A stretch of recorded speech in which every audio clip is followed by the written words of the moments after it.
അപ്പോൾ കഴിഞ്ഞ ദിവസം പറഞ്ഞ് നിർത്തിയെടുത്തു എന്ന് തുടങ്ങാം. ഇന്ന് സ്പെയിനിലെ രണ്ടാമത്തെ ദിവസം. നേരത്തെ സ്റ്റേ ചെയ്തെടുത്തു നിന്ന് ബാഗിൽ എല്ലാ സാധനവും പൊതിഞ്ഞു കെട്ടിയാണ് യാത്ര. കാരണം ഇന്ന് സ്റ്റേ ചെയ്യുന്നത് വേറൊരു സ്ഥലത്താണ്. നേരെ പോയി ലാ റാംബ്ല ഇറങ്ങി. അവിടെ പോർട്ടിനടുത്തും അതുവഴിയുള്ള സ്ട്രീറ്റിലൂടെയൊക്കെ അങ്ങോട്ടും ഇങ്ങോട്ടും അലഞ്ഞു തിരിഞ്ഞ് നടന്നു.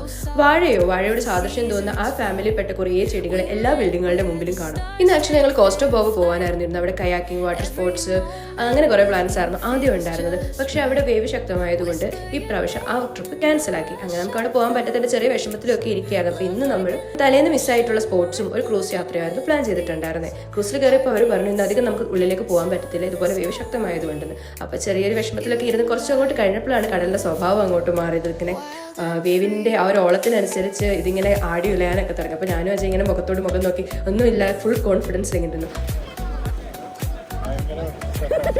കുറച്ച് കഴിഞ്ഞപ്പോഴത്തേക്കും കടലൊക്കെ ശാന്തമായി പോർട്ടിലേക്ക് എത്തിയപ്പോഴത്തേക്ക് പിന്നെ ഓരോ കാഴ്ചകളൊക്കെ കണ്ട് ഇങ്ങനെ ഇരുന്നു. എന്തായാലും നല്ലൊരു എക്സ്പീരിയൻസ് ആയിരുന്നു അത് കഴിഞ്ഞ് ഞങ്ങൾ നേരെ ഞങ്ങൾ അടുത്ത യാത്ര നടന്നു. ഫുഡും മെയിൻ ആണല്ലോ. അങ്ങനെ ലാസ് ബ്രെറ്റാസിലെത്തി. ഞങ്ങൾ അതൊട്ടും പ്രതീക്ഷിച്ചില്ല. നമ്മൾ ഈ നടന്നു പോകുമ്പോഴുള്ള ഒരു വലിയൊരു ഗുണമാണ് നമ്മൾ ആഗ്രഹിച്ച സാധനങ്ങളെല്ലാം ഏതെങ്കിലും ഒരു ടേണിൽ നമ്മളത് കണ്ടുകൊണ്ടു.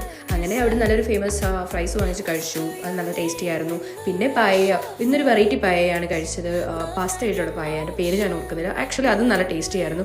കടലിന് പിന്നെ ഒടുക്കത്തെ തണുപ്പായതുകൊണ്ട് നമുക്ക് അങ്ങോട്ട് ഇറങ്ങാനേ പറ്റില്ല. പിന്നെ കടപ്പുറത്തിരുന്ന് മണ്ണ് വാരി കളിച്ചുകൊണ്ടിരുന്നു. പിന്നെ ടൗണിലൂടെ ഫുൾ സ്ട്രീറ്റിലൂടെ ഞങ്ങൾ കുറേ നടന്നു. അപ്പോൾ നടക്കുമ്പോൾ നമുക്ക് ഭയങ്കര സന്തോഷം തോന്നും. ആൾക്കാരെല്ലാം വളരെ ആക്റ്റീവാണ്. നമ്മുടെ നാടിനോടൊക്കെ എന്തോ ഒരു സാദൃശ്യം എനിക്ക് തോന്നി. പിന്നെ വീടുകൾ, സ്കൂളുകൾ, ഇതൊക്കെ കാണുമ്പോൾ നമ്മുടെ നാട്ടിലെ ആ ഒരു കൾച്ചർ എനിക്ക് ഓർമ്മ വരുന്നുണ്ടായിരുന്നു.